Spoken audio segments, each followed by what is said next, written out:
Well, hello everybody.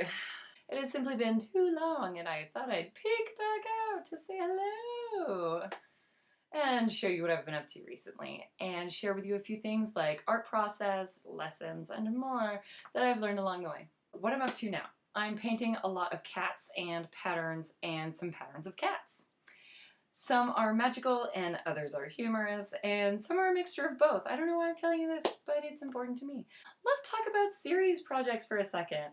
Doing several iterations of something helps you gain knowledge and experience and general savviness with a subject, to the extent that you'll actually be able to pick up a pencil and draw said object with ease without even looking at it just on a whim, like, hey, look what I can do, guys, man, party trick. This is because you've built a strong visual vocabulary in your mind. And by creating a series, you suddenly have a body of work that is consistent and connected by a common thread, which can then be shown in a portfolio or an exhibit or gallery or whatever. Exciting stuff, I know. So pick something you like, because you're going to do a lot of drawings and paintings of it and study it extensively. And remember to remain open to a playful variety of options so that the series doesn't stagnate quickly. So, as I've said, I've chosen cats and patterns.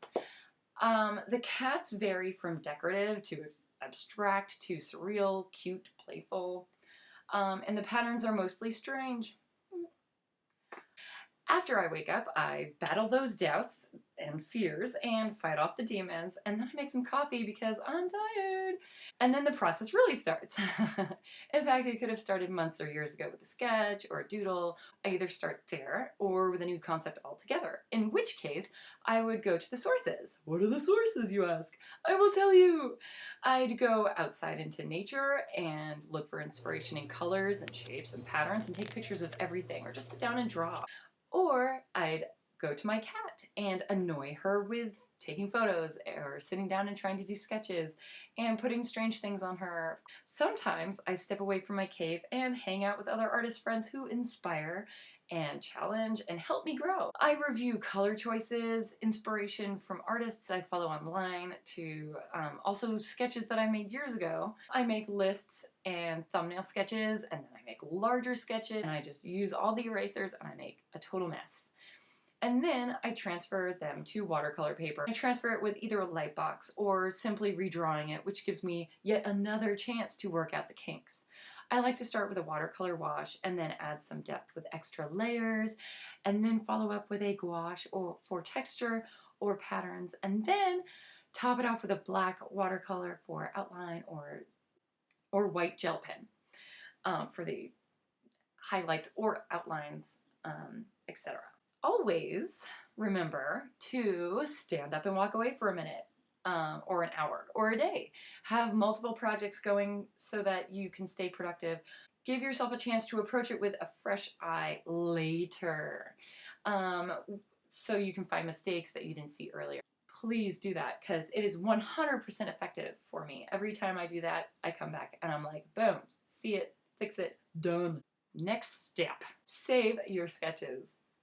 This is a tough one for some people. Some of your best work is done on a Post-it because there's no pressure and it's the kismet of the moment of inspiration. Even if it doesn't turn into anything right away, it could down the line. And if you dig, you'll find gold in the previous layers of older work. This gold will either show you amazing ideas that you should bring to fruition, or it will show you that what you were lacking at one time, that you can now see you've improved, or it can inspire said improvement on a certain piece or in general. Also, keep an eye on how long each piece takes you. If you're interested in improving skills and productivity, it's important to try to accomplish each project of equivalent size a little faster than the previous one without losing focus on detail, accuracy, or general satisfaction with the project.